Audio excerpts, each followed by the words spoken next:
Supérate Audiolibros. Para disfrutar de una mayor calidad de sonido, utilice auriculares. El arte de ser feliz. Autor: Arthur Schopenhauer. La sabiduría de la vida como doctrina bien podría ser sinónima de la eudemónica.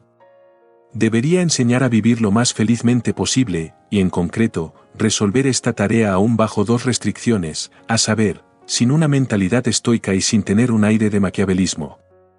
La primera, el camino de la renuncia y austeridad no es adecuado, porque la ciencia está calculada para el hombre normal y éste está demasiado cargado de voluntad. Vulgo sensualidad, como para querer buscar la felicidad por este camino. La última, el maquiavelismo, es decir, la máxima de alcanzar la felicidad a costa de la felicidad de todos los demás, no es adecuada porque en el hombre corriente no se puede presuponer la inteligencia necesaria para ello. El ámbito de la eudemonía se situaría, por tanto, entre el del estoicismo y el del maquiavelismo, considerando ambos extremos como caminos aunque más breves a la finalidad, pero sin embargo vedados a ella. Enseña cómo se puede ser lo más feliz posible, sin mayores renuncias ni necesidad de vencerse a sí mismo, y sin estimar a los otros directamente como simples medios para los propios fines. A la cabeza estaría la frase de que una felicidad positiva y perfecta es imposible, y que solo se puede esperar un estado comparativamente menos doloroso. Sin embargo, haber comprendido esto puede contribuir mucho a que seamos partícipes del bienestar que la vida admite.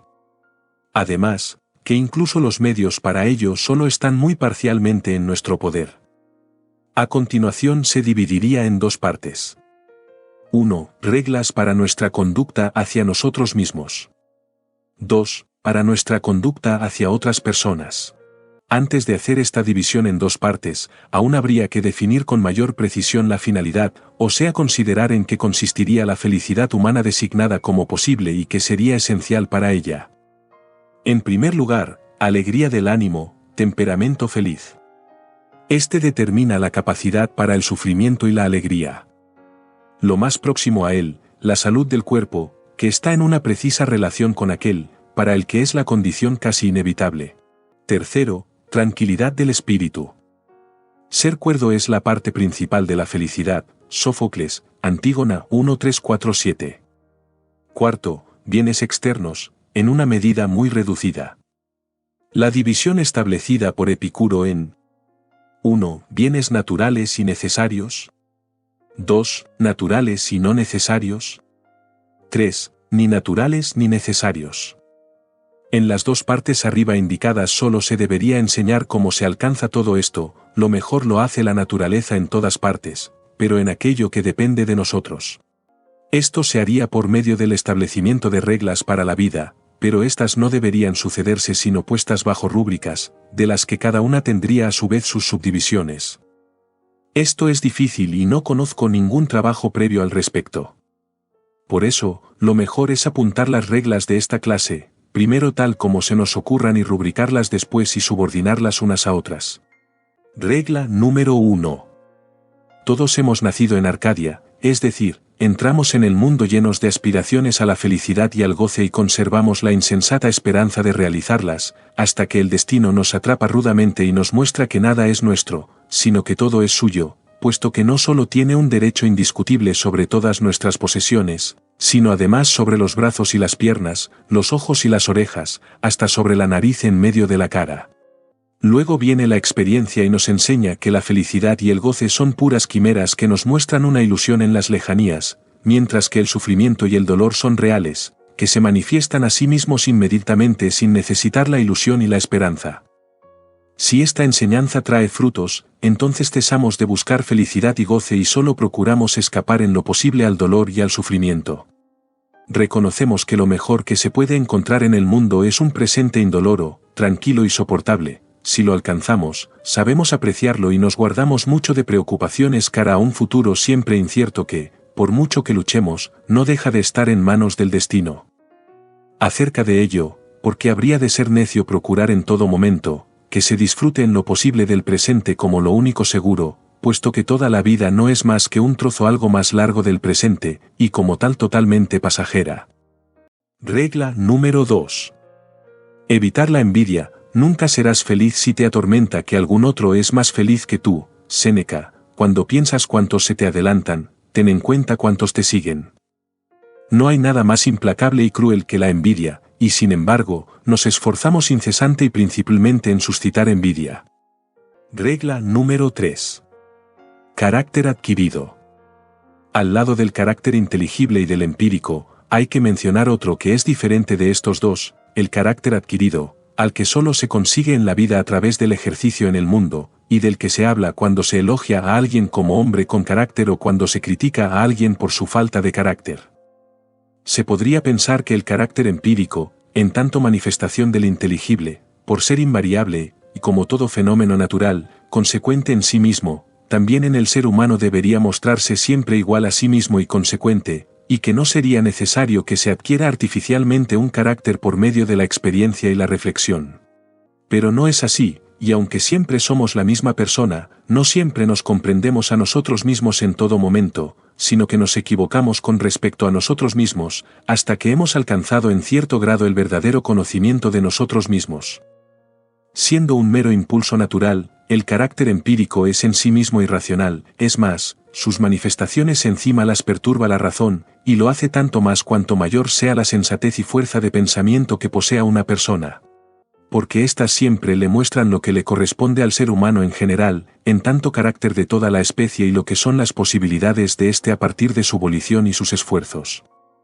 Debido a este hecho le resulta más difícil comprender lo que él mismo, conforme a su individualidad, quiere y puede dentro de todo el conjunto de posibilidades. Dentro de sí mismo encuentra las predisposiciones para los más diversos esfuerzos y aspiraciones. Pero sin experiencia no llega a ver con claridad el grado en que los mismos se encuentran en su individualidad, y aunque se decidiera solo por las tendencias que son adecuadas a su carácter, no deja de sentir, especialmente en determinados momentos y estados de ánimos, el estímulo para otras totalmente opuestas e irreconciliables con aquellas, a las que habrá que reprimir del todo si quiere dedicarse a las primeras sin sentirse perturbado. Porque así como nuestro camino físico sobre la tierra, siempre es tan solo una línea y no una superficie, si queremos así y poseer una cosa, debemos dejar a diestra y siniestra incontables otras cosas y renunciar a ellas. Cuando no podemos decidirnos a hacerlo, sino que nos sentimos tentados de asir con las manos todo lo que nos apetece al pasar por delante, como los niños en las ferias, entonces se trata de la tendencia errónea de querer extender la línea de nuestra vida a una superficie, pues caminamos en zigzag, deambulamos sin rumbo como fuegos fatuos y no alcanzamos propósito alguno. O, para usar otra parábola, según la doctrina del derecho de Hobbes, en un origen todos tienen derecho a todas las cosas pero a ninguna en exclusividad, pero cada uno puede, sin embargo, obtener un derecho exclusivo a cosas singulares cuando renuncia a su derecho a todas las demás cosas, al tiempo que los otros hacen lo mismo con respecto a lo que cada uno ha elegido como suyo. Justamente así ocurre en la vida, donde solo podemos alcanzar con seriedad y fortuna un único propósito, trátese del placer, del honor, la riqueza, la ciencia, el arte o la virtud, si abandonamos todas las exigencias que le son ajenas, si renunciamos a todo lo demás. Por eso el mero querer, y también poder, por sí mismos aún no bastan, sino que un hombre también debe saber lo que quiere, y debe saber lo que puede hacer. Solo así dará pruebas de su carácter, y solo entonces puede realizar algo con logro. Antes de haber llegado a ese extremo, con indiferencia de las consecuencias naturales de su carácter empírico, de hecho no tiene carácter y aunque en conjunto debe ser fiel a sí mismo y recorrer su camino, es arrastrado por su demonio. Así, no seguirá una trayectoria perfectamente recta, sino una línea temblorosa y desigual, vacilará, se desviará, volverá atrás, se causará a sí mismo arrepentimientos y dolor. Todo esto le pasa porque en las cosas grandes y pequeñas tiene ante los ojos, todo cuanto es posible y alcanzable al ser humano, pero sin saber cuál de todas esas opciones es para él la única apropiada y realizable e incluso la única que puede disfrutar. Por eso envidiará a más de uno por su situación y circunstancias, cuando éstas solo son apropiadas para el carácter de esos otros y no para el suyo, y en las que se sentiría infeliz y ni siquiera las soportaría. Pues tal como el pez solo se siente bien en el agua, el pájaro en el aire y el topo debajo de la tierra, así todo ser humano solo se siente bien en el ambiente que le es apropiado. Por ejemplo, el aire de la corte no es respirable para cualquiera. Por carecer de la comprensión suficiente de todo ello, Algunos fracasarán en diversos intentos, en ciertos aspectos forzarán su carácter propio sin poder dejar de serle fiel en conjunto, y lo que alcanzan así con muchos esfuerzos contra su naturaleza no les dará placer alguno. Lo que aprenden de este modo permanecerá inerte, e incluso desde el punto de vista ético, una acción demasiado noble para su carácter, surgida no de un impulso puro e inmediato, sino a partir de un concepto o dogma, perderá todo su mérito también a sus propios ojos por el arrepentimiento egoísta que sentirá después. Solo la experiencia nos enseña cuán inquebrantable es el carácter ajeno, y antes de aprenderlo creemos puerilmente que nuestros argumentos razonables, nuestros ruegos y súplicas, nuestro ejemplo y nuestra generosidad pueden llevar a alguien a abandonar su manera de ser, cambiar su forma de actuar, distanciarse de su modo de pensar o incluso ampliar sus capacidades. Y lo mismo nos ocurre con nosotros mismos. Debemos aprender a partir de la experiencia qué es lo que queremos y de qué somos capaces. Anteriormente no lo sabemos, carecemos de carácter y a menudo debemos sufrir duros golpes que, desde fuera, nos fuerzan a volver a nuestro propio camino. Pero cuando finalmente lo hemos aprendido, entonces hemos conseguido lo que la gente llama carácter, es decir, el carácter adquirido. Según lo dicho, no es otra cosa que un conocimiento lo más completo posible de la propia individualidad, es el propio carácter empírico y de la medida y la tendencia de las propias capacidades mentales y físicas. O sea, del conjunto de capacidad-deficiencias de la propia individualidad. Esto nos pone en condiciones de desarrollar entonces de manera serena y metódica el papel que desempeña la propia persona. Esta, en sí misma, era invariable y antes la hemos dejado crecer de manera natural sin regla, pero, siguiendo conceptos firmes, podemos llenar las lagunas que el capricho o las flaquezas han causado en ella. Nuestra manera de actuar, de por sí ineludible a causa de nuestra naturaleza individual, ahora la hemos orientado según principios claramente conscientes a los que tenemos siempre presentes, de modo que la desenvolvemos tan pensadamente como si la hubiésemos aprendido, sin dejarnos confundir por la influencia pasajera de un estado de ánimo o la impresión del momento, sin sentirnos inhibidos por la amargura o la dulzura de un hecho singular que encontramos en nuestro camino, sin titubeos, vacilaciones ni gestos inconsecuentes. Ya no actuaremos como principiantes que ponderan, intentan, tantean, para ver lo que realmente quieren o pueden hacer, sino que lo sabemos de una vez por todas, de modo que, en cualquier elección, solo hemos de aplicar proposiciones generales a casos particulares y llegamos pronto a la decisión. Conocemos nuestra voluntad en general y no nos dejamos seducir por estados de ánimo o sugerencias externas a decidir en lo particular lo que en conjunto es contrario a aquella. También conocemos la índole y la dimensión de nuestras capacidades y deficiencias, lo cual nos ahorrará muchos pesares. En efecto, no hay realmente otra manera de disfrutar que no sea el uso y la sensación de las propias fuerzas, y el mayor dolor nos causa la percepción de la carencia de fuerzas donde las necesitaríamos. Una vez que hemos averiguado dónde están nuestras capacidades e insuficiencias, cultivaremos nuestras disposiciones naturales sobresalientes para usarlas y aprovecharlas de todas las maneras posibles, y nos encaminaremos siempre en aquella dirección donde son útiles y válidas, mientras que evitaremos por completo, venciendo nuestros impulsos, a los propósitos para los que por naturaleza tenemos poco talento. Nos cuidaremos de intentar hacer lo que de todos modos no logramos. Solo quien ha conseguido esto será siempre con plena conciencia y del todo el mismo, y nunca se sentirá abandonado por sus fuerzas, puesto que siempre sabe lo que puede exigirse a sí mismo. Así, tendrá a menudo la alegría de experimentar sus capacidades y raras veces el dolor de tener que recordar sus deficiencias, lo cual significa una humillación que causa tal vez el mayor dolor al espíritu. Por eso es mucho más fácil encarar claramente el propio infortunio que la propia torpeza.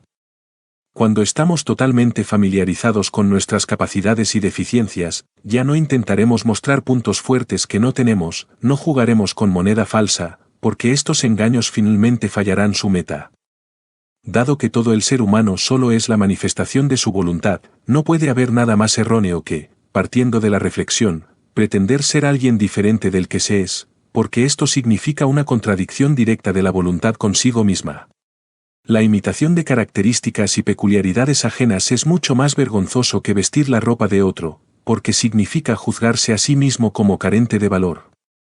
A este respecto, El conocimiento de la propia mentalidad y de todas las clases de capacidades personales y de sus límites variables es el camino más seguro para llegar a estar lo más satisfecho que se pueda de uno mismo.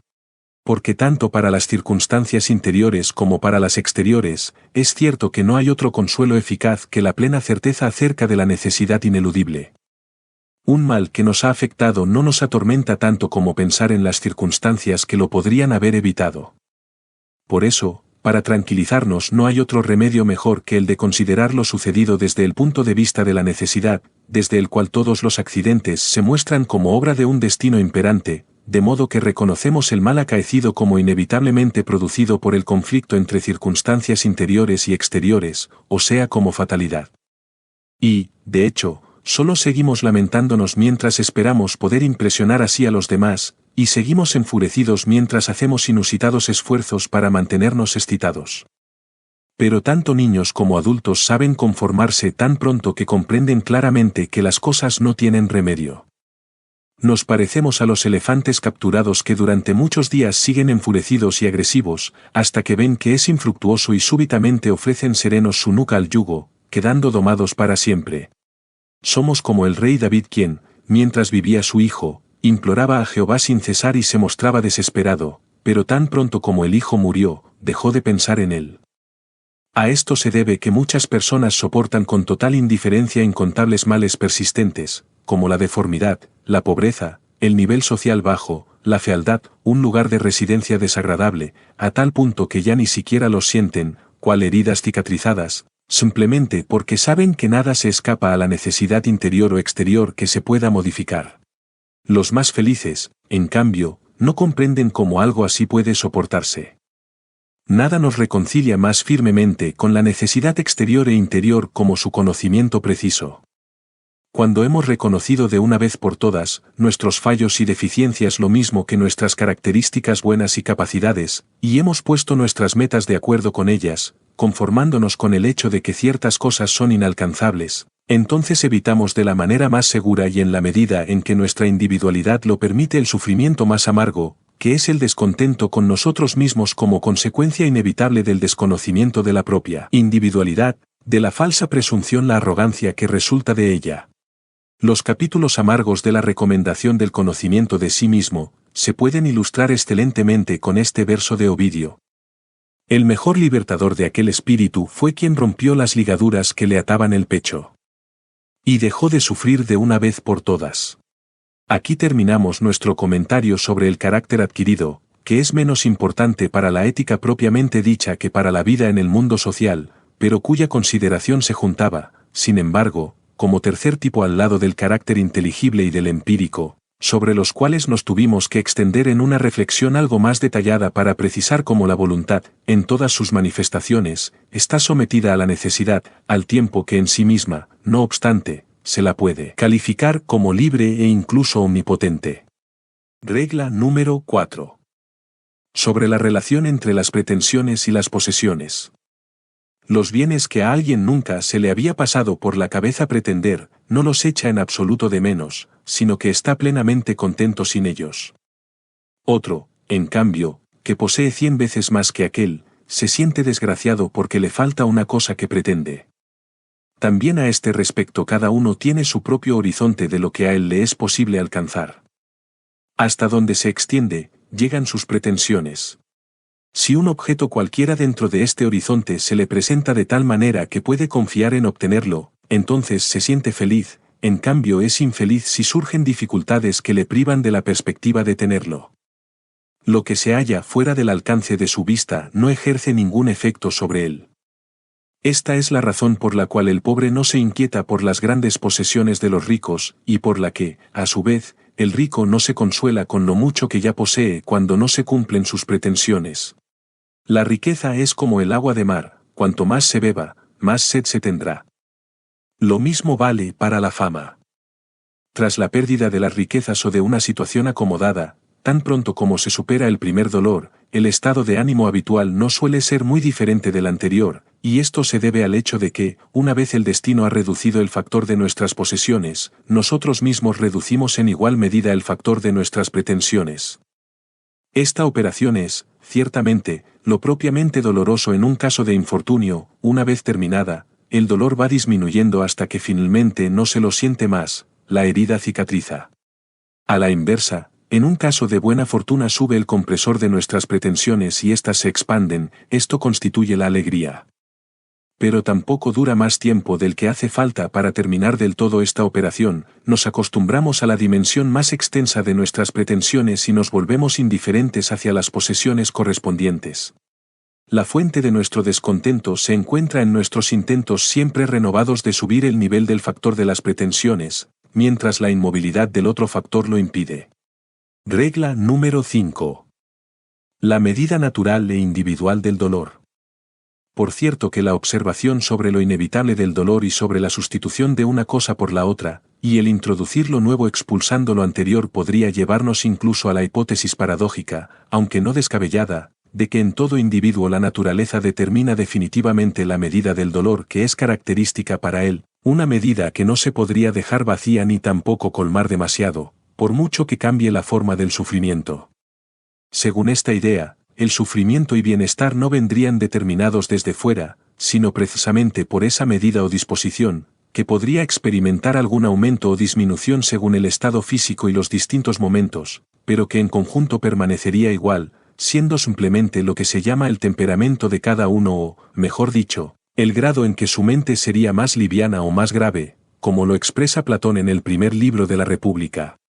Lo que apoya esta hipótesis no solo es la conocida experiencia de que grandes sufrimientos hacen totalmente imperceptibles a los pequeños, a la inversa, que en ausencia de grandes sufrimientos incluso las más pequeñas molestias nos atormentan y ponen de mal humor, sino además el hecho de que la experiencia nos enseña que una gran desgracia, que nos hace estremecernos solo de pensarla, cuando realmente ocurre, tan pronto como hemos superado el primer dolor, en conjunto no altera mucho nuestro estado de ánimo. Y también a la inversa, después de producirse un hecho feliz y largamente esperado no nos sentimos, en conjunto, mucho más a gusto y cómodos que antes. Solo el instante en que se produce dicho cambio nos conmueve de manera inusitadamente fuerte, sea en forma de un profundo lamento o en la de una exclamación de júbilo. Mas, ambos desaparecen pronto porque se basan en un engaño. No surgen a partir del dolor o del placer inmediatos y actuales, sino debido al anuncio de un futuro nuevo que se anticipa en ellos. Solo por el hecho de que el dolor o la alegría hacen un préstamo al futuro es posible que sean tan inusualmente grandes y, por tanto, no duraderos. A favor de la hipótesis según la cual tanto en la cognición como en los sentimientos de sufrimiento o bienestar, una gran parte estaría determinada subjetivamente y a priori, se pueden alegar todavía como prueba las observaciones de que, al parecer, el ánimo alegre o triste de las personas no está determinado por circunstancias externas, como riqueza o clase social, porque entre los pobres encontramos al menos el mismo número de caras contentas que entre los ricos.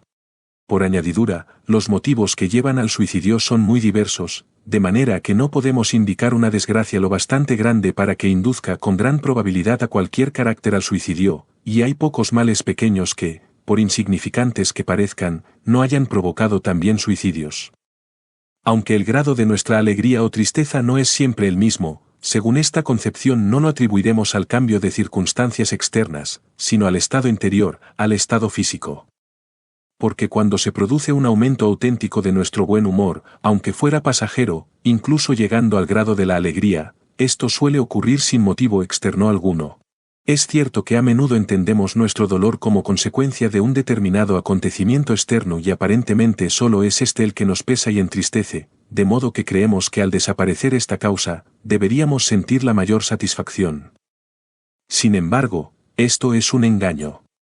Según nuestra hipótesis, la magnitud de nuestro dolor y bienestar, en su conjunto está determinada subjetivamente en cada momento, y en relación a nuestro dolor, cualquier motivo externo de tristeza es tan solo lo que para el estado físico sería un vejigatorio que concentra todos los humores malignos repartidos en el cuerpo.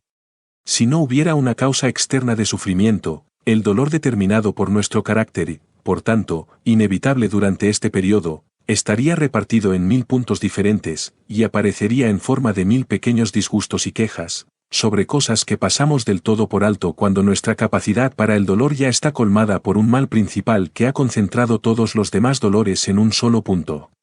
Este hecho lo corrobora también la observación de que tras el alivio, por un final feliz de una gran preocupación que nos oprimía, pronto aparece otra en su lugar, cuya materia ya estaba presente, pero no podía llegar como tal preocupación a la conciencia, porque a ésta no le sobraba capacidad para ello, de modo que dicha materia de preocupación permanecía desapercibida tan solo como una figura oscura y nebulosa en el último extremo del horizonte. En cambio, en el momento de disponer nuevamente de espacio, esta materia ya configurada se acerca y ocupa el trono de la preocupación dominante del día. Aunque según su materia pueda ser mucho más ligera que la materia de la preocupación desaparecida, es capaz de inflarse de tal manera que aparentemente se iguala en magnitud a la anterior, llenando así por completo el trono de la preocupación principal del día. La alegría desmesurada y el dolor intenso siempre se dan en la misma persona, porque ambos se condicionan mutuamente y también están condicionados por una gran vivacidad del espíritu. Como acabamos de ver, no son producto de la pura actualidad, sino de la anticipación del futuro.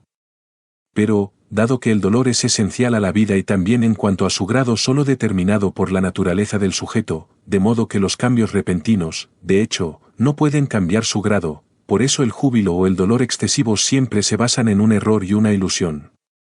En consecuencia, ambas tensiones excesivas del estado de ánimo se podrían evitar por medio de la sensatez.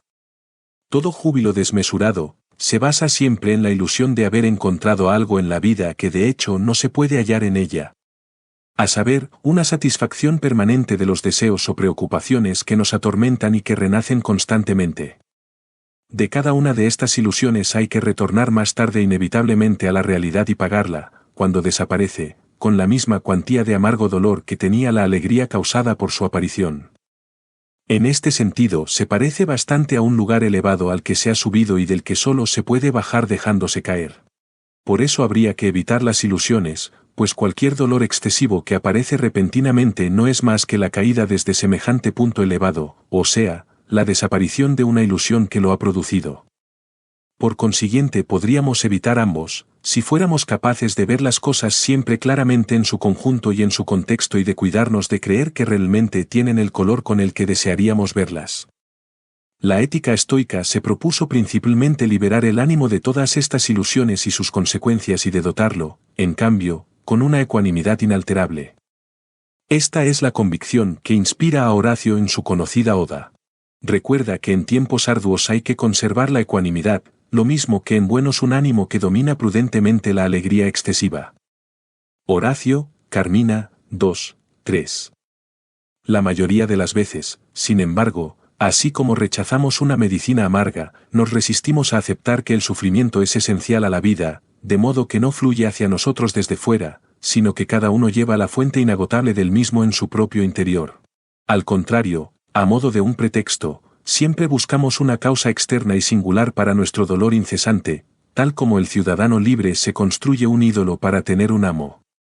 Porque nos movemos incansablemente de un deseo a otro y, aunque ninguna satisfacción alcanzada, por mucho que prometía, nos acaba de contentar, sino generalmente pronto se presenta como error vergonzoso, no terminamos de admitir que estamos llenando la bota de las Danaídes, sino que corremos detrás de deseos siempre nuevos. Pues mientras nos falta lo que deseamos, nos parece que supera a todo en valor, pero cuando fue alcanzado, se presenta otra cosa, y así siempre estamos presos de la misma sed, nosotros que anhelamos la vida. Lucrecio, de Rerum Natura, 3, 1095. Así, o bien el movimiento va al infinito, o bien, cosa más rara que presupone cierta fuerza de carácter, continúa hasta que encontramos un deseo que no se puede cumplir, pero que tampoco se puede abandonar.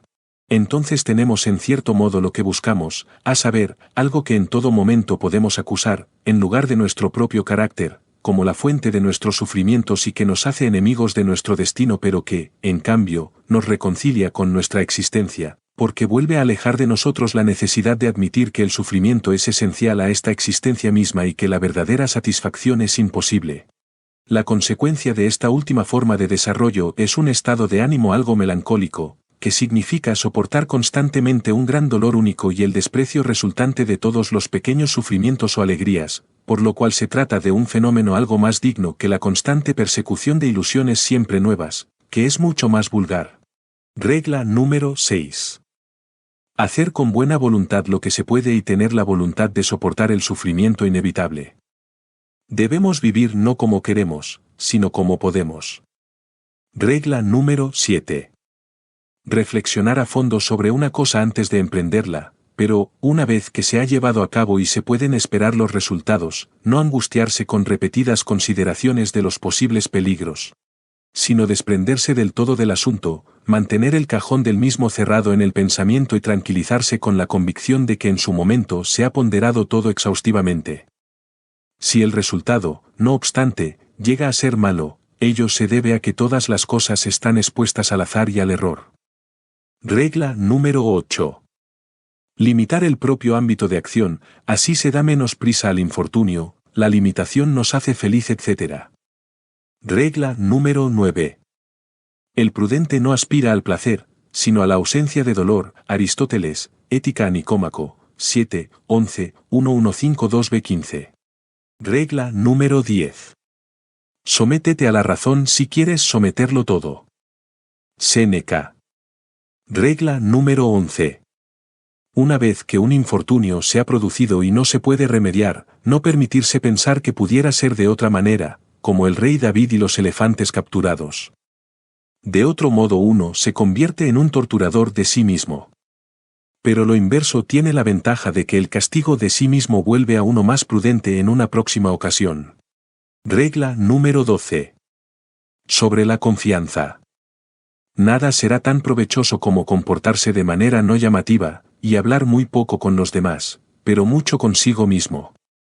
Hay una especie de seducción del diálogo, que se introduce secretamente y engatusándonos, y no hace otra cosa que embriagarnos y sacarnos secretos de amor. Nadie callará lo que ha oído, nadie dirá justo aquello que ha oído. Aquel que no puede callar sobre un asunto, tampoco mantendrá silencio sobre su autor.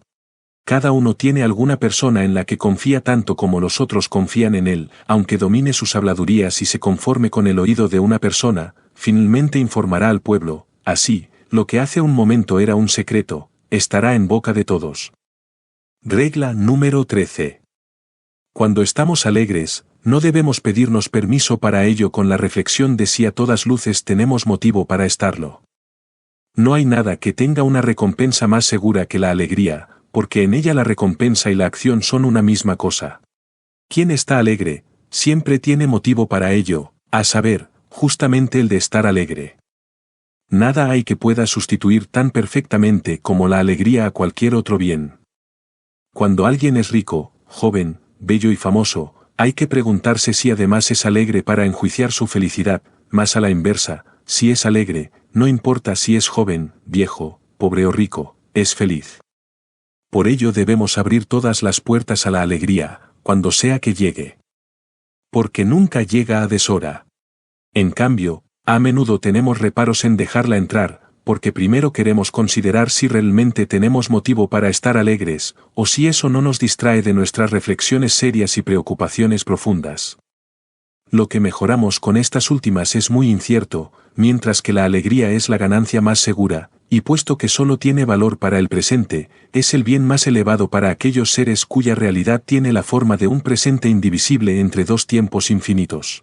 Si es así que la alegría es el bien que puede sustituir a todos los demás, mientras que ningún otro bien la puede sustituir a ella, por consiguiente deberíamos preferir la adquisición de este bien a la de cualquier otra cosa. Ahora bien, es cierto que no hay nada que contribuya menos a la alegría que las circunstancias externas de la fortuna y nada que la favorezca más que la salud. Por eso debemos dar preferencia a esta ante todo lo demás, y en concreto, procurar conservar un alto grado de perfecta salud, cuya flor es la alegría.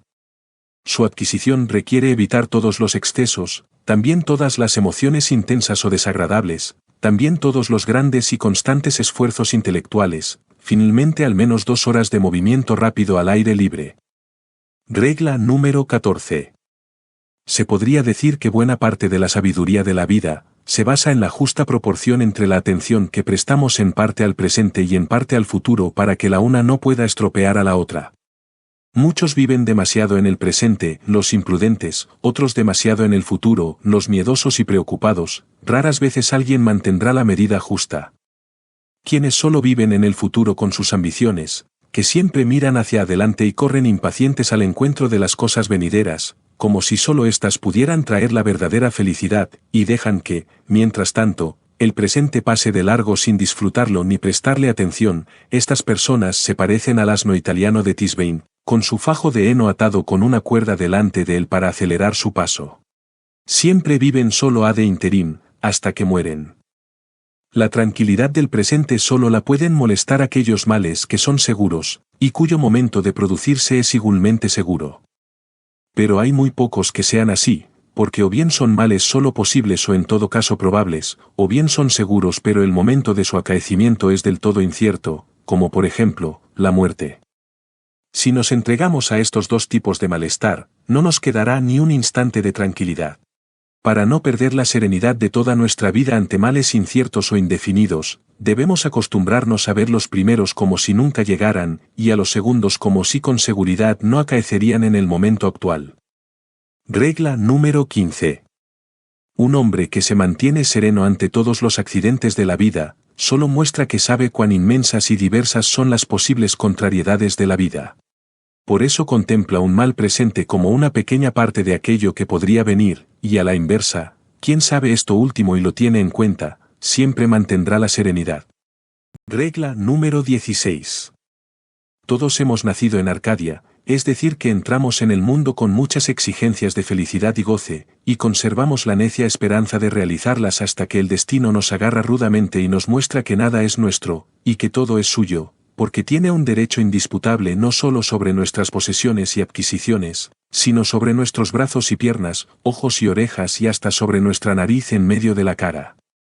Después viene la experiencia y nos enseña que la felicidad y el placer son puras quimeras que se nos muestran a lo lejos como una imagen engañosa.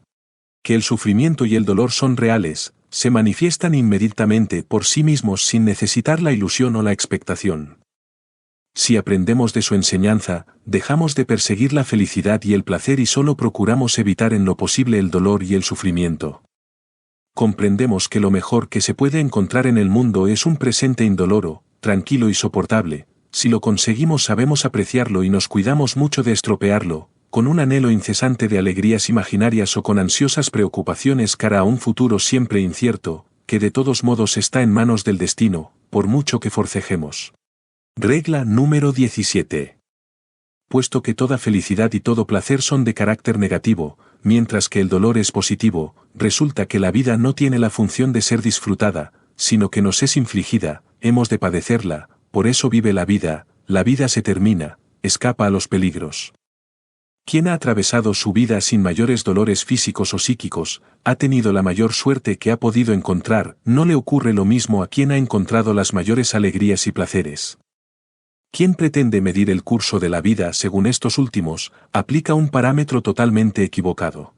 Porque las alegrías son negativas, pensar que puedan hacernos feliz no es más que una ilusión cultivada y acariciada por la envidia, puesto que no se las experimenta positivamente. En cambio, sí a los dolores, de modo que estos son el parámetro de la felicidad de la vida, y se miden por su ausencia.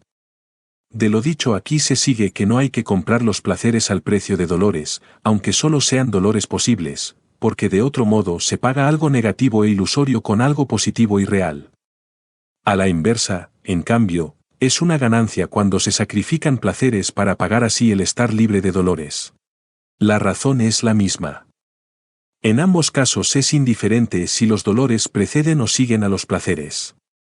Una de las quimeras más grandes que inhalamos en la infancia y de la que solo nos libramos más tarde, es justamente la idea de que el valor empírico de la vida consista en sus placeres, que existan alegrías y posesiones que puedan hacernos positivamente felices. Por eso se persigue su obtención hasta que, demasiado tarde, llega el desengaño, hasta que la caza de felicidad y placer, que en realidad no existen, nos hace encontrar lo que realmente hay: dolor, sufrimiento, enfermedad, preocupaciones y mil otras cosas. En cambio, si reconociéramos temprano que los bienes positivos son una quimera, mientras que los dolores son muy reales, solo estaríamos atentos a evitar estos últimos cuando los vemos a lo lejos. Según Aristóteles, el prudente no aspira al placer, sino a la ausencia de dolor.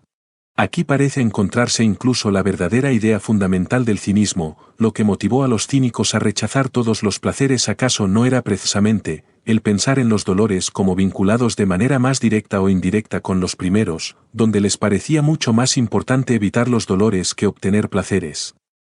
Estaban profundamente persuadidos de la negatividad del placer y de la positividad del dolor, por lo que, de manera consecuente, hicieron todo para evitar el dolor rechazando con todo propósito los placeres, que les parecían las trampas para arrastrarlos a los dolores. Y aquí puede añadirse, la vida de los seres humanos tiene dos lados principales, uno subjetivo, interior y otro objetivo, exterior. El lado subjetivo interior afecta el bienestar y el malestar, la alegría y el dolor, a lo que debemos atenernos respecto a ello lo acabamos de decir, el menor grado y cantidad posible de sufrimientos es lo mayor que se puede conseguir así, es el lado pasivo. El lado objetivo, exterior es la imagen que representa nuestra manera de vivir, el modo en que desempeñamos nuestro papel, el vivir bella o malamente. Aquí se encuentra la virtud, el heroísmo, los logros del espíritu, es la parte activa. Y aquí la diferencia entre las personas es mucho mayor que en aquel otro lado, donde la única distinción es un poco más o menos de sufrimiento. Por eso deberíamos poner nuestra atención principalmente en este lado objetivo de nuestra vida, mientras la mayoría de las veces nos fijamos en el otro lado, el vivir bien. Puesto que nuestros actos se encuentran en este lado objetivo, el que se muestra externamente, los griegos llamaron la virtud y lo que pertenece a ella, lo que es bello de ver. Y dado que solo en este lado hay grandes diferencias entre una persona y otra, incluso aquella que aquí se sitúa en el primer lugar, en aquel primer lado, no obstante, se parece bastante a las demás, también para ella la felicidad positiva no existe, sino solo el sufrimiento positivo, como para todos los demás. Regla número 18. En todas las cosas que afectan nuestro bienestar y malestar, nuestras esperanzas y temores, hay que poner riendas a la fantasía. Si nos pintamos en la fantasía posibles sucesos felices y sus consecuencias, solo nos hacemos la realidad aún más insoportable, construimos castillos en el aire y después los pagamos caros con la decepción. Pero el pintarse posibles infortunios puede tener consecuencias aún peores, puede convertir a la fantasía, como dice Gracián, en nuestro verdugo casero. Si tomáramos para las fantasías negras un tema muy lejano y lo escogiéramos libremente, no podría ser dañino, porque al despertar de nuestro sueño, sabríamos enseguida que todo era invención y ésta contendría una advertencia contra infortunios lejanos pero posibles. Sin embargo, por provechoso que podría ser, de estas no suele ocuparse nuestra fantasía, solo construye ociosamente castillos alegres en el aire. En cambio, cuando alguna desventura ya nos amenaza realmente, a menudo la fantasía se dedica a recrearla pintándola siempre más grande, acercándola más y haciéndola más terrible de lo que es.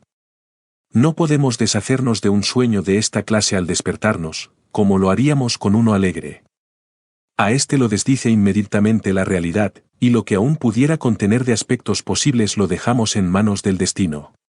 No pasa lo mismo al despertar de fantasías oscuras, nos falta el parámetro del grado de la probabilidad de la cosa, la hemos acercado y puesto ante nosotros, su posibilidad, en general, es segura, se convierte para nosotros en algo verosímil y sufrimos mucha angustia. Las cosas que afectan nuestro bienestar y malestar solo las tenemos que tratar con la capacidad de juicio, que opera con conceptos e in abstracto, con la reflexión sobria y fría. No debemos dejar que la fantasía se acerque a ellas, porque no es capaz de juzgar, solo nos muestra una imagen y esta emociona el ánimo inútilmente y a menudo de manera penosa. Por tanto, poner riendas a la fantasía. Regla número 19. No hay que entregarse a grandes júbilos ni a grandes lamentos ante ningún suceso, porque la variabilidad de todas las cosas puede modificarlo por completo en cualquier momento, en cambio, disfrutar en todo momento el presente lo más alegremente posible, esta es la sabiduría de la vida. Pero la mayoría de las veces hacemos lo contrario, los planes y las preocupaciones cara al futuro, o también la nostalgia del pasado nos ocupan tan plena y constantemente que casi siempre menospreciamos y descuidamos el presente. Y, sin embargo, solo este es seguro, mientras que el futuro y también el pasado casi siempre son diferentes de como nos pensamos. Engañándonos de esta manera, nos privamos de toda la vida.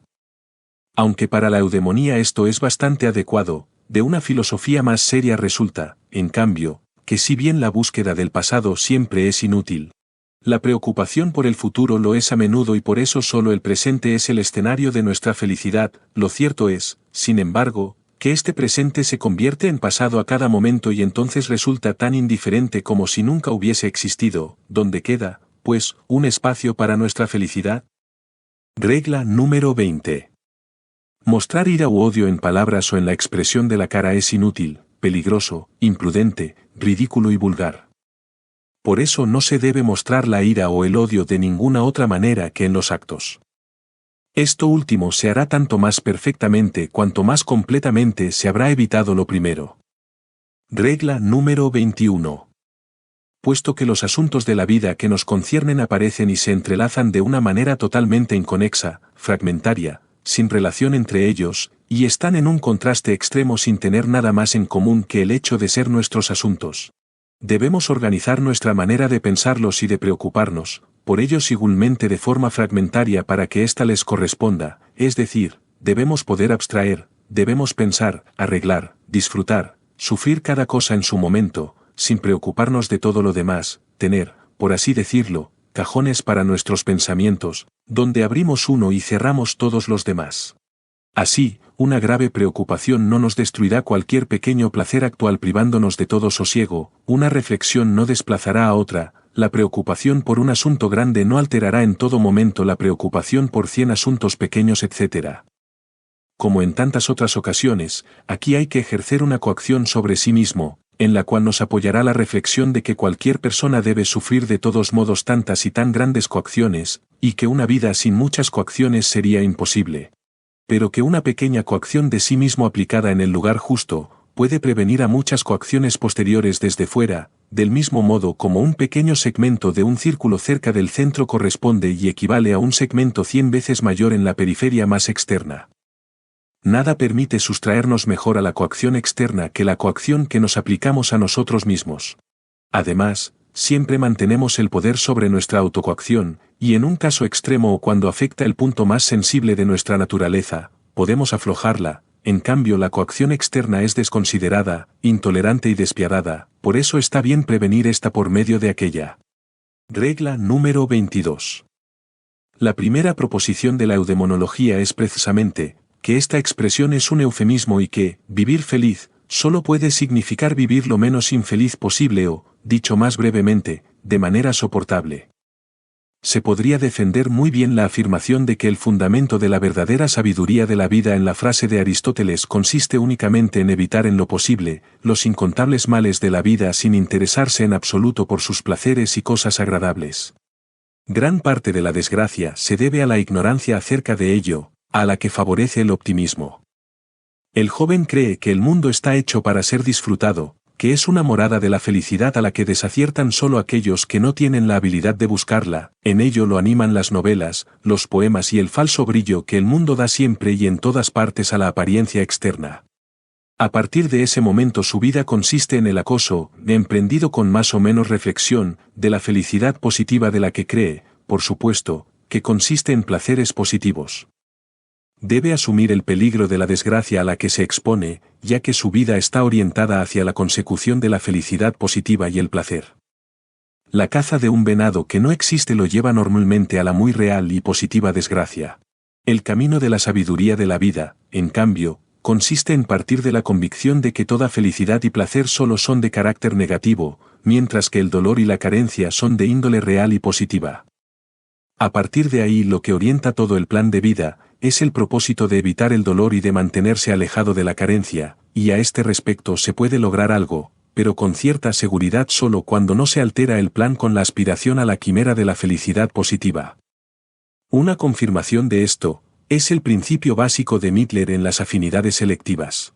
El necio corre detrás de los placeres de la vida y se ve engañado, porque los males que quería evitar son muy reales, y si ha dado un rodeo demasiado grande para evitarlos abandonando algunos placeres innecesariamente, no ha perdido nada, porque todos los placeres son quimeras. Sería indigno y ridículo lamentarse de placeres perdidos. Regla número 23. Una parábola parecida es esta: en la vida ocurre como en el ajedrez, en ambos hacemos un plan, pero este queda del todo condicionado por lo que en el ajedrez hará el contrario, y en la vida, el destino. Las modificaciones que así se producen, generalmente son tan importantes que nuestro plan apenas es reconocible en algunos rasgos básicos cuando lo realizamos. Regla número 24. Sobre las edades de la vida. Lo que nos hace tan desgraciados en la primera mitad de la vida, aunque tiene tantas ventajas frente a la segunda, es la persecución de la felicidad a partir de la firme presunción de que debería ser posible encontrarla en la vida. A ello se debe que nuestra esperanza se vea constantemente desilusionada y que estemos descontentos. Vemos ante nuestros ojos las imágenes engañosas de una felicidad soñada e indeterminada, en forma de figuras que escogemos a capricho, y en vano buscamos su modelo original. En la segunda mitad de la vida, el lugar del anhelo siempre insatisfecho de felicidad lo ocupa la preocupación por el infortunio. Encontrar para esta una solución es algo objetivamente posible, porque ahora estamos finalmente curados de aquella presunción y solo buscamos la tranquilidad, y en lo posible, la ausencia de dolor, de lo cual puede resultar un estado notablemente más satisfactorio que el primero, puesto que deseamos algo alcanzable y esto tiene mayor peso que las carencias propias a la segunda mitad de la vida. Regla número 25. Debemos intentar conseguir que veamos aquello que poseemos con la misma mirada como lo estaríamos mirando si alguien nos lo quitara, sea lo que sea, propiedad, salud, amigos, amantes, esposa e hijos, la mayoría de las veces solo sentimos su valor después de haberlos perdido. Si lo conseguimos, en primer lugar, la posesión nos hará más inmediatamente felices, y, en segundo lugar, prevenimos entonces por todos los medios la pérdida. No expondremos lo que poseemos a ningún peligro, evitaremos que se enojen los amigos, no pondremos a prueba la fidelidad de las mujeres, vigilaremos la salud de los niños, etc. Al mirar todo aquello que no poseemos solemos pensar, ¿cómo sería si eso fuese mío? Y de este modo llegamos a sentir la falta. En lugar de ello, ante las cosas que poseemos deberíamos pensar a menudo. ¿Cómo sería si perdiera esto? Regla número 26. Poner una meta a nuestros deseos, frenar nuestras apetencias, domar nuestra ira, tener siempre en mente que el ser humano no puede alcanzar más que una mínima parte de todo lo deseable y que muchos males son inevitables, así podremos soportar y renunciar. Además, también en posesión de la mayor riqueza y del mayor poder nos sentiremos miserables. Mientras emprendes una obra, lee y consulta siempre a los doctor acerca de cómo puedas llevar la vida con la mente serena, que el deseo siempre necesitado no te atormente ni tampoco el miedo y la esperanza ante cosas poco útiles. Horacio, Epistulae, I, 18, versos 96 a 99. Regla número 27. Observar más a menudo a los que se encuentran peores que a los que parecen estar mejores en comparación con nosotros. Para nuestros verdaderos males no hay consuelo más eficaz que la observación de sufrimientos mucho más grandes de otros, al lado aquel que nos da el trato con compañeros en la desgracia, que se encuentran en la misma situación como nosotros. Regla número 28. Es un error compadecer la falta de alegría de la vejez y lamentar que algunos placeres le son negados. Todo placer es relativo, a saber, no es más que la satisfacción, el saciar una necesidad. El hecho de que el placer queda suprimido cuando se elimina la necesidad, es tan poco lamentable como el de que alguien no puede seguir comiendo después de levantarse de la mesa, o que no puede seguir durmiendo después del descanso nocturno. Es mucho más correcto el juicio de Platón, República, y sobre la vejez por considerarla feliz en cuanto finalmente se calma la apetencia carnal por las mujeres. La comodidad y la seguridad son las necesidades principales de la vejez. Por eso los viejos aman sobre todo el dinero como sustituto de las fuerzas que les faltan. Al lado de ello están los placeres de la comida que sustituyen los placeres del amor. El lugar del deseo de ver, viajar y aprender lo ocupa el de enseñar y hablar. Pero es una suerte para el anciano si conserva el amor por el estudio, por la música e incluso por el teatro. Regla número 29. La frase de Epicuro. La riqueza acorde con la naturaleza está delimitada y es fácil de conseguir. Pero la de las vanas ambiciones se derrama al infinito. Diógenes Laertios, Vitae Philosophorum 10, 144. Entre los deseos unos son naturales y necesarios. Otros naturales y no necesarios. Otros no son naturales ni necesarios, sino que nacen de la vana opinión. Diógenes Laertios, Vitae Philosophorum, 10, 149. Regla número 30. La actividad, el emprender algo o incluso solo aprender algo es necesario para la felicidad del ser humano. Quiere poner en acción sus fuerzas y percibir de alguna manera el éxito de estas actividades. Tal vez porque esto le garantiza que sus fuerzas pueden cubrir sus necesidades. Por eso, durante largos viajes de recreo, uno se siente a veces muy infeliz. Esforzarse y luchar contra algo que se resiste es la necesidad más esencial de la naturaleza humana.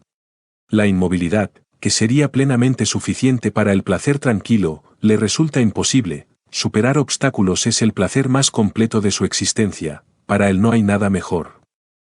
Los obstáculos pueden ser puramente de carácter material, como en el actuar y en el emprender cosas, o de carácter espiritual, como en el estudio y la investigación. La lucha con ellos y la victoria sobre ellos son los placeres completos de su vida. Si le faltan ocasiones, las crea como puede. En este caso su naturaleza le empuja inconscientemente a buscar peleas, a tramar intrigas o a cometer bribonadas u otras maldades, según las circunstancias. Bill Bocquet. Regla número 31. Para las ambiciones no hay que tomar como guía las imágenes de la fantasía, sino los conceptos. Generalmente ocurre lo contrario. Particularmente en la juventud, la meta de nuestra felicidad se fija en forma de algunas imágenes que a menudo vemos en la fantasía durante toda la vida, o hasta su mitad, y que en realidad son fantasmas burlones. Porque cuando las hemos alcanzado se desvanecen, y vemos que no cumplen nada de lo que prometen. De esta clase son ciertas escenas aisladas de la vida hogareña, burguesa y campestre, imágenes del hogar, de los alrededores, etc. Entre estas cosas también hay que incluir la imagen de la amada. Esto es natural, porque la intuición, por ser lo inmediato, también tiene un efecto más inmediato sobre nuestra voluntad que el concepto, la idea abstracta, que solo nos proporciona lo general, no el detalle, y que solo tiene una relación indirecta con la voluntad. Pero el concepto, por el contrario, cumple su palabra. Siempre debe guiarnos y determinarnos. Ciertamente, siempre necesitará aclaraciones y paráfrasis en forma de algunas imágenes. Regla número 32.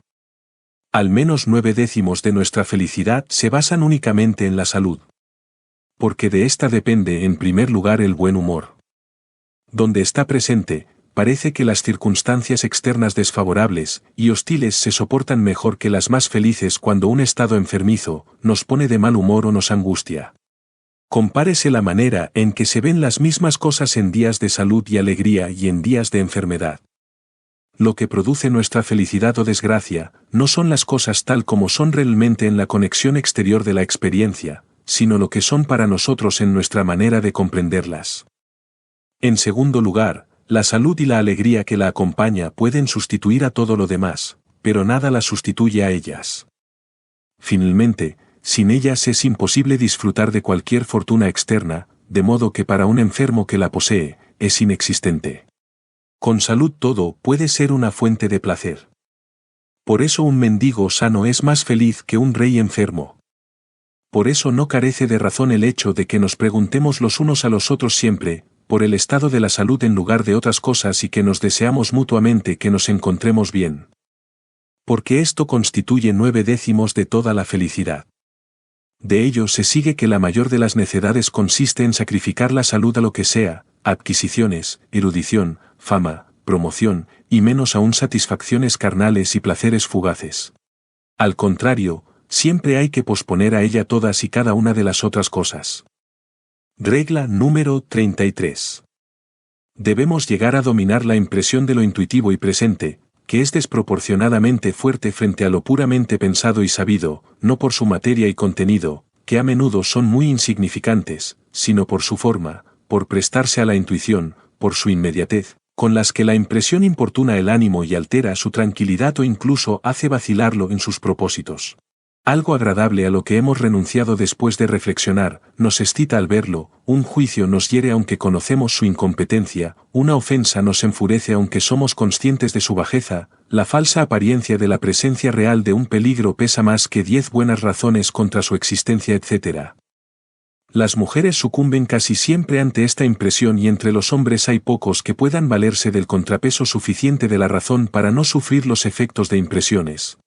Cuando no podemos dominarlas del todo con el recurso a pensamientos puros, entonces lo mejor es neutralizar una impresión por medio de otra contraria, por ejemplo, la impresión de una ofensa, por medio de encuentros con aquellos que nos tienen en alta estima, la impresión de un peligro que amenaza, por medio de la observación real de lo que actúa en contra de él.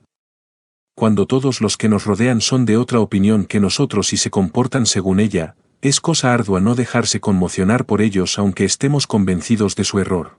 Porque lo existente, lo que se puede ver, por ser fácilmente abarcable con la mirada, actúa siempre con su plena fuerza, los pensamientos y razones, en cambio, requieren tiempo y tranquilidad para ser elaborados mentalmente, de modo que no los podemos tener presentes en cada momento. Para un rey fugitivo que viaja de incógnito, la secreta ceremonia de sumisión de su acompañante habitual debe de ser un apoyo casi necesario para que no acabe dudando de sí mismo.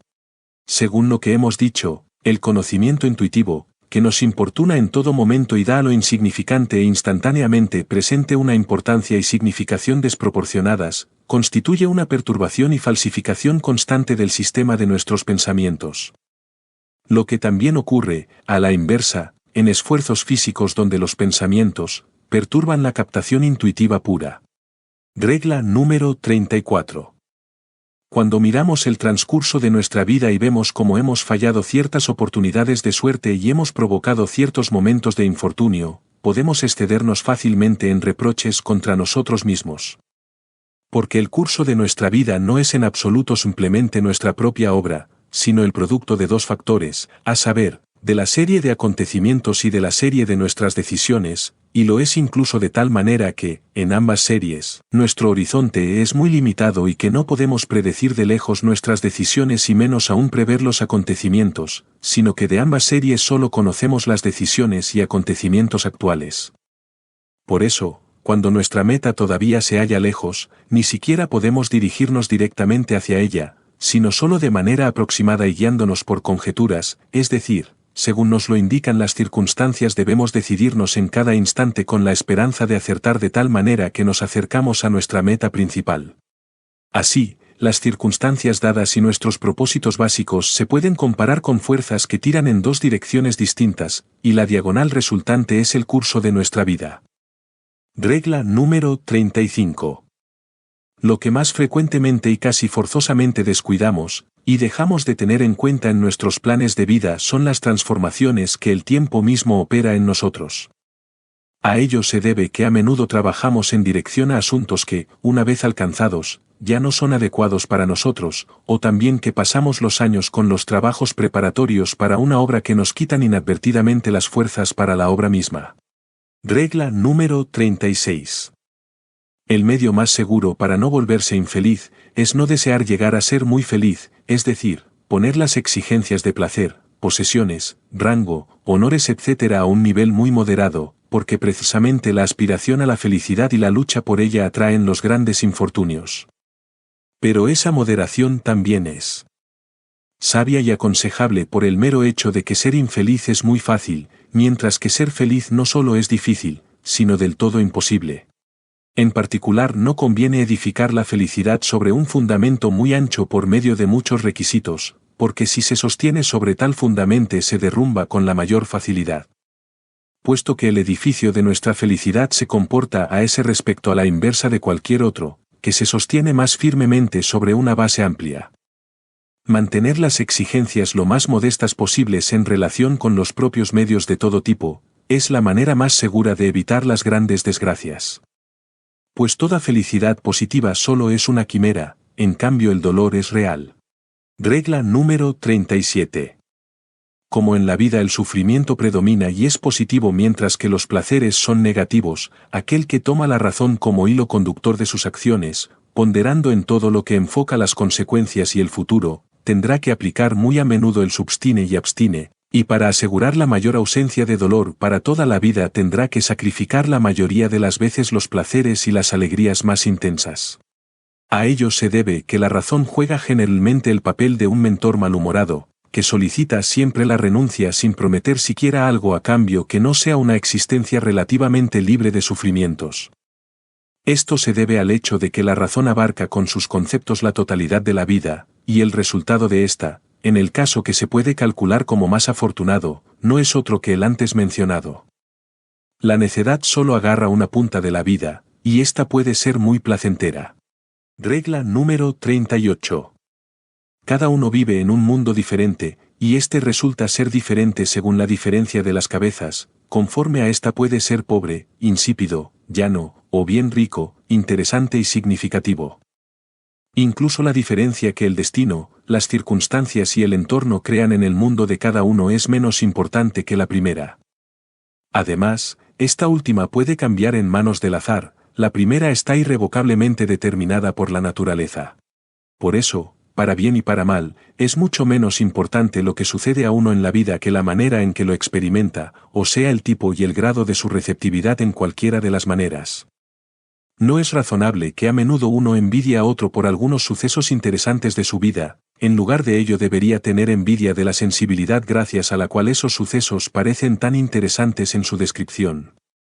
El mismo acontecimiento, que resulta tan interesante cuando lo vive un genio, en una cabeza sosa se habría convertido en una escena insípida del mundo cotidiano. Así, la misma escena que para un melancólico puede ser trágica, lo es mucho menos para un flemático y un sanguíneo. Por eso deberíamos aspirar menos a la posesión de bienes externos que a la conservación de un temperamento alegre y feliz y de una mente sana que en buena medida dependen de la salud. Al principio de la eudemonía he dicho que lo que tenemos y lo que representamos son aspectos muy secundarios frente a lo que somos. Únicamente el estado de la conciencia es lo duradero y lo que tiene un efecto constante, todo lo demás solo tiene una influencia pasajera. El predominio del intelecto sobre la voluntad, puesto que ésta siempre causa mucho sufrimiento y poca alegría verdadera, el gran vigor y capacidad del intelecto que expulsa el aburrimiento y hace al ser humano interiormente rico, que logra infinitamente más que todas las distracciones que la riqueza puede comprar, además, un ánimo contento y razonable. Estas son las cosas que importan mucho. Con respecto a la felicidad de nuestra existencia, el estado, la condición de la conciencia, es absolutamente lo principal. Porque sólo la conciencia es lo inmediato, mientras que todo lo demás es mediato por y dentro de éste. Puesto que nuestra vida no es inconsciente como la de las plantas, sino consciente y tiene como base y condición una conciencia, es evidente que la condición y el grado de plenitud de esta conciencia, es lo más esencial para una vida agradable o desagradable. Regla número 39. Ya he dicho, tratado sobre la libertad, que, debido al poder secreto que preside incluso los sucesos más azarosos de nuestra vida, deberíamos acostumbrarnos a considerar todo acontecimiento como necesario, un fatalismo que resulta bastante tranquilizador y que, en el fondo, es correcto. Sin embargo, de la pura ley causal se sigue que verdaderamente posible ha sido solo aquello que ha llegado a ser real o que aún está por llegar a ser real. Pero el campo de la posibilidad solo aparece en parte tanto más grande que el de la realidad, porque el concepto abarca de un solo golpe toda una infinidad, mientras que el tiempo infinito en el cual aquella se realiza, no puede sernos dado, por lo cual no podemos abarcar todo el campo de la realidad, que es infinito como el tiempo, y por eso nos parece más pequeño, en parte se trata solo de una posibilidad teorética. En concreto, de esta manera, posible es aquello que puede suceder, pero lo que puede suceder sucede con seguridad, pues de no ser así, no puede suceder. La realidad es la conclusión para la cual la posibilidad aporta las premisas. Era patente que aquello cuyo fundamento está sentado, sigue inevitablemente, es decir, que no puede no ser, de modo que es necesario. Pero solo se tomaba como orientación esta última determinación y se decía, necesario es lo que no puede ser de otra manera, o cuyo contrario es imposible. Pero se dejaba fuera de consideración la razón y la raíz de dicha necesidad, se pasaba por alto la relatividad de toda necesidad que resultaba de ello, construyendo así la ficción totalmente impensable de algo absolutamente necesario, es decir, de un algo cuya existencia sería tan imprescindible como el efecto de una causa, pero sin ser, de hecho, efecto de una causa, por lo cual no dependería de nada. Y esta frase adicional es una petición absurda, puesto que contradice la proposición de la causa. Partiendo de esta ficción y diametralmente en contra de la verdad, se declaraba como lo contingente precisamente todo aquello que estaba sentado por una causa, por considerar la relatividad de su necesidad, a la que se comparaba con aquella necesidad absoluta, totalmente absurda y contradictoria en su concepto. Kant mantiene esta determinación radicalmente equivocada de lo contingente. Mas el no ser de lo que tiene una causa es absolutamente imposible, por lo cual es necesario. Por cierto, el origen de toda esta explicación errónea de lo necesario y lo contingente ya lo podemos encontrar en Aristóteles, en concreto en De Generatione et Corruptione, 2, 9 y 11, donde se define lo necesario como aquello cuyo no ser es imposible. Frente a él está aquello cuyo ser es imposible, y entre ambos se halla lo que puede ser y no ser, es decir, lo que deviene y perece, y esto sería lo contingente. Según lo que decía antes, está claro que esta explicación, como muchas otras de Aristóteles, se debe al hecho de quedar separado en los conceptos abstractos sin remontarse a lo concreto, e intuitivo, que es la fuente de todos los conceptos abstractos y desde la cual estos deben controlarse constantemente. Algo cuyo no ser es imposible, es algo que puede pensarse en el mejor de los casos in abstracto, pero si nos vamos a lo concreto, real, intuitivo, resulta que no encontramos nada que pueda confirmar esta idea, ni siquiera como algo posible excepto dicha consecuencia de un fundamento dado, pero cuya necesidad es relativa y condicionada. Aprovecho la ocasión para añadir algunas observaciones sobre los conceptos de la modalidad. Puesto que toda necesidad se basa en la proposición del fundamento, por eso mismo, es relativa, resulta que, originariamente y en su último significado, todos los juicios apodícticos son hipotéticos. Solo se convierten en categóricos con la añadidura de una minor asertoria, o sea, en la proposición conclusiva. Si esta minor queda aún sin determinar y si se expresa esta indeterminación, nos encontramos con un juicio problemático. Lo que, en general, como regla, es apodíctico, una ley natural, siempre puede ser solo problemático con respecto a un caso singular, porque primero debe darse realmente la condición que pone el caso bajo la regla. Y a la inversa, lo que es necesario, apodíctico, en particular como tal, cada cambio en particular, necesario por su causa, de hecho y expresado en general, es a su vez solo problemático, puesto que la causa que se ha producido solo afecta el caso singular, mientras que el juicio apodíctico, y siempre hipotético, solo enuncia leyes generales y nunca se refiere inmediatamente a casos singulares. La razón de ello reside en el hecho de que lo posible solo existe en el campo de la reflexión y para la razón, en cambio, lo real, en el campo de la intuición y para el entendimiento, lo necesario, para ambos. De hecho, la diferencia entre necesario, real y posible solo existe in abstracto y conceptualmente, en el mundo real, en cambio, los tres coinciden en uno mismo. Porque todos los acaecimientos se producen necesariamente, ya que acontecen por causas que, a su vez, tienen causas. De modo que todos los acaecimientos del mundo, tanto grandes como pequeños, son una concatenación estricta de lo que acaece necesariamente. Conforme a ello todo lo real es al mismo tiempo necesario, y no hay diferencia entre realidad y necesidad en el mundo fáctico, ni tampoco entre realidad y posibilidad, porque lo no acaecido, es decir, lo no realmente devenido no era posible, puesto que las causas, sin las cuales no pudo acaecer en absoluto, tampoco acaecieron ellas mismas ni pudieron acaecer en la gran concatenación de las causas, de modo que era algo imposible. En consecuencia, todo proceso es o necesario o bien imposible. Sin embargo, todo esto solo vale para el mundo real empírico, o sea, para el conjunto de las cosas singulares, de lo totalmente singular como tal. Si, en cambio, miramos desde la razón las cosas en general, concibiéndolas in abstracto, entonces la necesidad, la realidad y la posibilidad vuelven a separarse, reconocemos como posible en general todo lo que corresponde a las leyes a priori que pertenecen a nuestro intelecto, o sea, lo que conforme a las leyes empíricas de la naturaleza es posible en este mundo, aunque nunca ha llegado a ser real, de modo que distinguimos claramente lo posible de lo real. Aunque lo real, en sí mismo, también es siempre necesario, solo lo concibe como tal quien conoce su causa, aparte de esta, es y se llama lo contingente. Esta observación también nos brinda la llave para aquella disputa sobre la posibilidad, entre el megárico Diodoro y el estoico Crisipo, a la que Cicerón expone en el libro de Fato. Diodoro dice, solo lo que llega a ser real ha sido posible, y todo lo real también es necesario. En cambio, Crisipo dice, mucho es posible que nunca llega a ser real, porque solo lo necesario llega a ser real. Podemos aclararnos esto de la siguiente manera. La realidad es la conclusión de una deducción, para la cual la posibilidad es la premisa. Pero para ello se requiere no solo la mayor, sino también la menor, solo las dos juntas dan la posibilidad completa.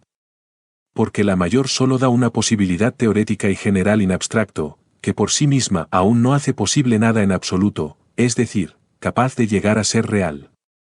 Para esto hace falta la menor, que proporciona la posibilidad para el caso singular subsumiéndolo a la regla. De esta manera, se convierte inmediatamente en realidad.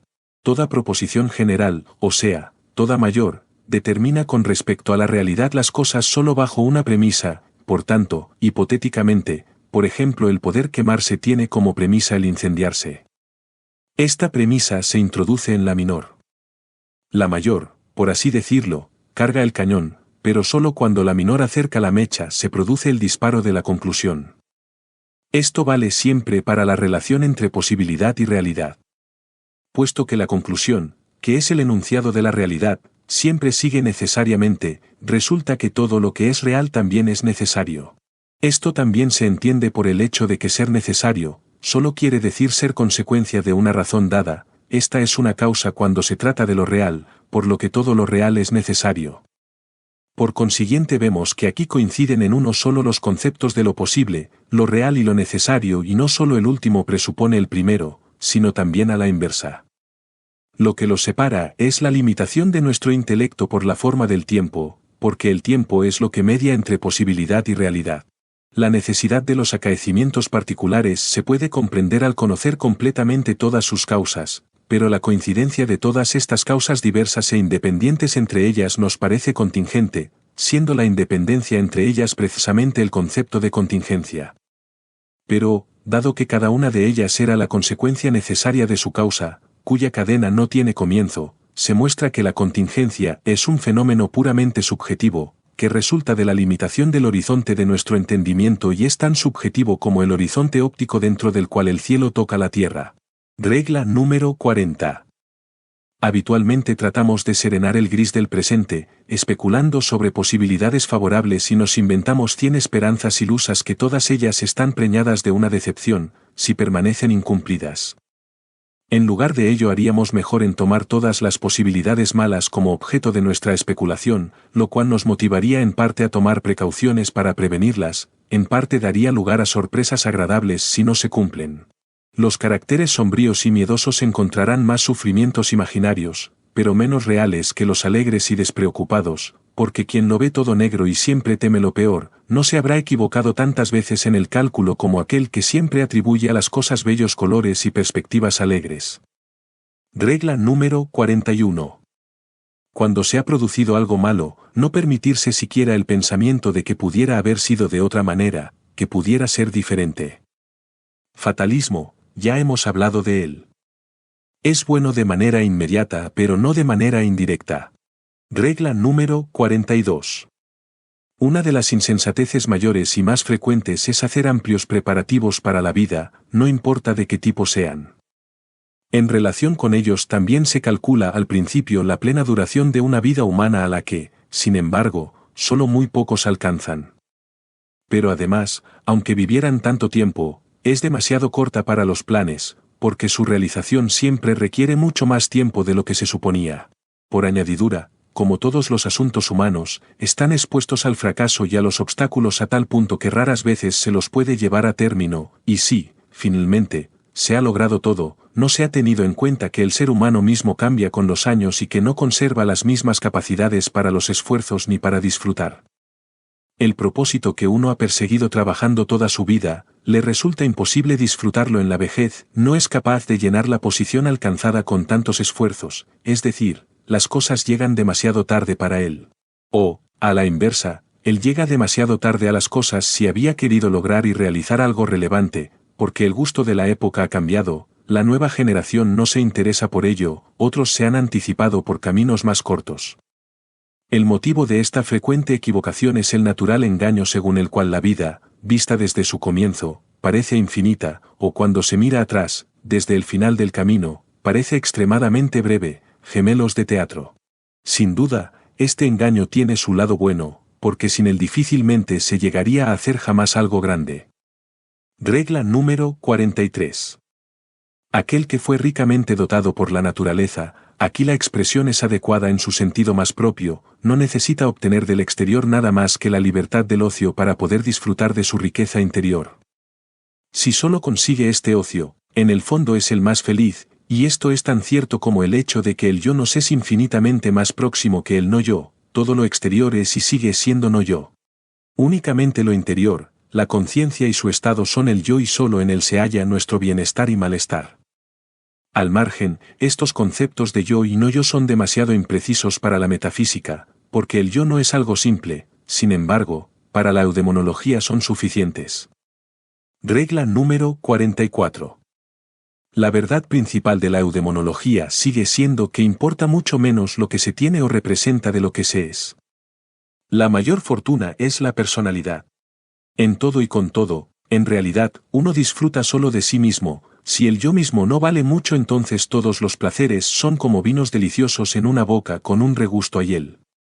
Como los grandes enemigos de la felicidad humana son dos, el dolor y el aburrimiento, la naturaleza también dio a los seres humanos una protección contra ambos, contra el dolor, que mucho más frecuentemente es espiritual que físico, la alegría, y contra el aburrimiento, el espíritu. Sin embargo, ambos no están emparentados, y en los grados más altos, probablemente incluso son incompatibles. El genio es pariente de la melancolía y los ánimos muy alegres solo tienen capacidades espirituales superficiales. Por eso, cuanto mejor una naturaleza está armada contra uno de estos males, tanto peor suele estarlo contra el otro. Ninguna vida puede permanecer del todo libre de aburrimiento y dolor. Ahora bien, significa un favor especial del destino cuando un ser humano se ve principalmente expuesto a aquel de los dos males contra el que la naturaleza le ha armado mejor, o sea, si manda mucho dolor allí donde hay mucha alegría para soportarlo, y mucho ocio libre allí donde hay mucho espíritu, pero no a la inversa. Porque el espíritu hace sentir el dolor de manera doble y múltiple, y para una mente alegre sin espíritu la soledad y el ocio sin ocupación son del todo insoportables. Regla número 45. Mal genio, es aquel que ante oportunidades iguales a favor y en contra de él no se alegra cuando el resultado le es favorable, pero que se enoja cuando le es desfavorable. Buen genio. Alegre, es aquel que se alegra de un buen resultado y no se enoja cuando es desfavorable. La sensibilidad para impresiones agradables y desagradables es muy diversa en diferentes personas. Lo que a uno casi le desespera, a otro solo le da risa. Regla número 46. Aristóteles define la vida filosófica como la más feliz, Ética a Nicómaco, 10, 7-9. Regla número 47. Entre lo que uno tiene están principalmente los amigos. Mas esta posesión tiene la particularidad de que el poseedor tiene que ser en la misma medida propiedad del otro. En un libro de huéspedes del siglo XVII, que pertenecía a los reyes de Sajonia y se encuentra en el castillo de Caza-Moritzburg, apuntado por algún noble de entonces. Regla número 48. Sobre la felicidad en general vale la pena leer y es bonito Aristóteles, Ética a Nicómaco, 10, 7-10, y Ética Eudémica, 7, 2, 1238-12, dice, la felicidad pertenece a los que se bastan a sí mismos. La felicidad no es cosa fácil. Es muy difícil encontrarla dentro de nosotros mismos, e imposible encontrarla en otra parte. Regla número 49. La definición de una existencia feliz sería, una existencia tal que, vista objetivamente, o, porque aquí importa un juicio subjetivo, según una reflexión fría y madura, sería decididamente preferible al no ser. Del concepto de una tal existencia se sigue que la queremos por ella misma, pero no solamente por el miedo a la muerte, y de ello se sigue, a su vez, que quisiéramos que fuera de duración infinita. Si la vida humana se adecua o puede adecuarse al concepto de una tal existencia, es una pregunta que, como se sabe, mi filosofía niega. La eudemonología, en cambio, presupone sin más su afirmación. Regla número 50. Toda realidad, es decir, todo presente colmado, consiste en dos mitades, el objeto y el sujeto, en una combinación tan necesaria y esencial como la del oxígeno y del hidrógeno en el agua. Si la mitad objetiva es absolutamente igual pero la subjetiva diferente, o a la inversa, la realidad o el presente ya no es el mismo. La mitad objetiva, por muy buena que sea, solo da una realidad y un presente malos si la mitad subjetiva es tosca y mala, como un hermoso paisaje cuando hace mal tiempo, o cuando se capta en una cámara oscura mala sobre una placa mal alisada. La mitad objetiva se encuentra en manos del destino y es variable, la mitad subjetiva somos nosotros mismos, y esta es esencialmente invariable. De ello se desprende claramente hasta qué punto nuestra felicidad depende de lo que somos, de nuestra individualidad, mientras que la mayoría de las veces solo se tiene en cuenta nuestro destino y aquello que tenemos. El destino puede mejorar, y la persona moderada no le pide mucho, pero un necio no deja de ser un necio y un zoquete grosero será eternamente un zoquete grosero, aunque en el paraíso estuviera rodeado de huríes. La mayor suerte es la personalidad. Eudemonología. Lo que funda la diferencia en la suerte de los mortales se puede reducir a 3 puntos. 1. Lo que uno es decir, la personalidad en el sentido más alto, donde se incluyen salud, vigor, belleza, carácter moral, espíritu y formación del espíritu. 2. Lo que uno tiene, es decir, sus bienes materiales y posesiones. 3. Lo que uno representa, esto se constituye de la opinión que otros tienen de uno, del rango y de la reputación. En el número 1 se basa la diferencia entre los seres humanos que dispone la naturaleza, y de ello se desprende ya que será mucho más esencial y radical que las diferencias producidas por las instituciones humanas mencionadas en los números 2 y 3. Sin duda alguna, el primer punto es, con mucho, el más esencial para su felicidad o desgracia. Porque lo verdaderamente principal, la auténtica existencia del ser humano es a todas luces lo que propiamente sucede en su interior, su bienestar interior, que es el resultado de su sentir, querer y pensar. En un mismo entorno, cada uno vive en un mundo diferente, microcosmos, los mismos procesos exteriores afectan a cada uno de manera diversa, y la diferencia que únicamente surge por medio de esta constitución interior, es mucho mayor que aquella que las circunstancias exteriores imponen entre las diversas personas. De manera inmediata cada uno se enfrenta solo a sus representaciones, sentimientos, manifestaciones de la voluntad, las cosas externas solo tienen una influencia en la medida en que son originadas por aquellas, pero solo en aquellas vive realmente, son las que hacen su vida feliz o infeliz. Un temperamento alegre que resulta de una salud perfecta y de una feliz organización, un espíritu claro, vivo, penetrante y de comprensión vigorosa, una voluntad moderada y suave son ventajas que ni rango ni riqueza pueden sustituir. Lo subjetivo es mucho más esencial que lo objetivo, constituye 9/10 con respecto al placer. Esto es válido desde el proverbio. El hambre es el mejor cocinero hasta el nivel del genio o del santo, al anciano le deja indiferente la muchacha que para el joven es el sumum bonum. Puesto que todo lo que existe y sucede para el ser humano solo existe inmediatamente en su conciencia y sucede en esta, al parecer lo más esencial es la consistencia de la conciencia misma, y esta misma importa mucho más que las configuraciones que se producen en ella. Todos los lujos y placeres representados en la conciencia apagada de un necio son pobres frente a la conciencia de Cervantes cuando escribió, el Don Quijote en una cárcel incómoda. Lo que uno tiene por sí mismo, lo que le acompaña en la soledad sin que nadie se lo pueda dar o quitar, esto es mucho más importante que todo lo que posee o lo que es a los ojos de otros. Una persona llena de espíritu se entretiene a la perfección en la soledad más absoluta con sus propios pensamientos y fantasías, mientras que una persona con el espíritu romo siente aburrimiento a pesar de constantes distracciones de teatro, fiestas y excursiones. Un carácter bueno, moderado y suave puede estar contento con circunstancias muy modestas, en cambio, un carácter malo, ávido, envidioso no lo está por muy rico que sea. Desde fuera se puede influir mucho menos en las personas de lo que se cree. Cuantos placeres no resultan totalmente superfluos, e incluso molestos e importunos a quien disfruta siempre del placer de una individualidad extraordinaria. Si lo subjetivo, la personalidad son, como vimos, lo más importante, lo peor es, por otro lado, que la parte subjetiva no está en nuestro poder, sino que está invariablemente determinada para toda la vida, mientras que el tener y lo que representamos, los otros dos aspectos principales, posiblemente son alcanzables a cualquiera. Lo único que está en nuestro poder con respecto a la personalidad es que la aprovechemos de la manera más ventajosa posible, es decir, que le demos aquel tipo de formación que mejor le conviene y que evitemos cualquier otra, que nos pongamos en el lugar, estado, dedicación, etc., que correspondan a esa personalidad, y segundo, que conservemos la posibilidad de disfrutar de ella. Esto requiere el conocimiento de sí mismo, de ello surge el carácter adquirido. Según esto se gana mucho más si se emplean las propias fuerzas para la formación de la personalidad, y no para la adquisición de bienes de fortuna. Solo que no debe descuidarse este último empeño hasta tal extremo que lleve a la pobreza. Además, la formación de la individualidad debe ser apropiada, muchos conocimientos vuelven aún más tonta, inservible e insufrible a una persona limitada y corriente.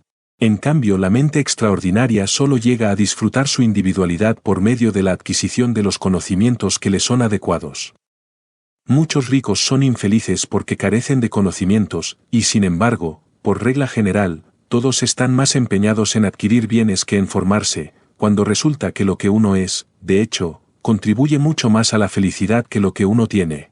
La personalidad acompaña a uno a doquier y en cualquier momento, su valor es absoluto y no relativo como los otros dos componentes.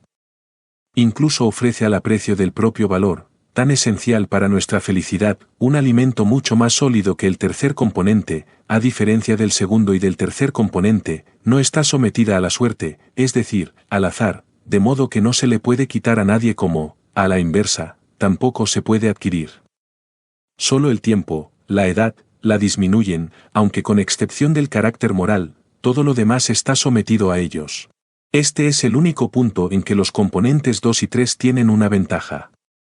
Pero en la medida en que la vejez disminuye las capacidades mentales, también disminuyen las pasiones que causan tormentos. Solo los necios preferirán tener un rango en lugar de posesiones. El valor de las posesiones está tan generalmente reconocido en nuestros días que no necesitan recomendaciones. En comparación con ellas, el número 3 es de índole muy etérea. En el fondo es la opinión de otros, su valor inmediato es problemático, pues se basa en nuestra vanidad. Hay casos en que resulta despreciable. Mas su valor indirecto puede llegar a ser muy grande, ya que a menudo nuestras posesiones y nuestra seguridad personal dependen de ella. Hay que distinguir ambas cosas. Lo que uno representa, es decir, la opinión de los demás sobre nosotros no parece, ya a primera vista, algo esencial para nuestra felicidad, por eso se llama vanidad, vanitas. No obstante, es propio a la naturaleza humana otorgarle un gran valor. Resulta casi inexplicable cuánta alegría sienten todas las personas siempre que perciben señales de la opinión favorable de otros que halaga de alguna manera su vanidad. A menudo las señales de aplauso de los demás pueden consolar a alguien de una desgracia real o de la falta de los bienes del primer y segundo tipo, y, a la inversa, es sorprendente hasta qué extremo las personas se sienten ofendidas por cualquier herida de su vanidad, cualquier degradación o menosprecio. Esta es la base del sentimiento de honor. Y esta propiedad puede ser muy útil para la buena conducta, como sucedáneo de la moral. Sin embargo, una persona inteligente debe moderar en lo posible este sentimiento, lo mismo cuando se siente halagada como cuando se siente herida, pues hay una relación entre ambos sentimientos. De otro modo, sigue sometida a la triste esclavitud de la opinión ajena. Cualquiera debe aspirar a una buena reputación, es decir, a tener un buen nombre, a un rango alto solo aquellos que sirven al Estado, a la fama en un sentido más elevado solo pueden aspirar muy pocos. Un saludo y mucha fuerza.